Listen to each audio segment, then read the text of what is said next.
No ahoj, tak my jdeme krmit pro ty zvířátka. Takže doufám, že ty zvířátka budou asi líbit.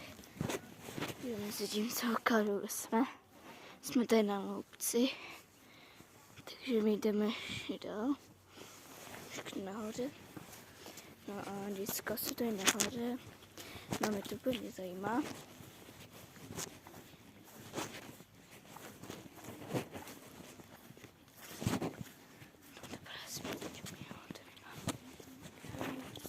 Asi tu. Takže jsme asi tu. No tak počkejte chvíli.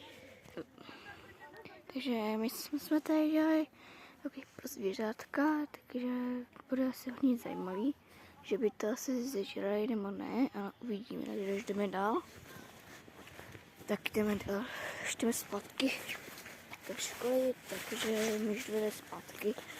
Takže jak se vám líbí video, tak napište nějaké to komentáře, že by se vám líbí nebo ne. Tak mezi tím co. Naschle.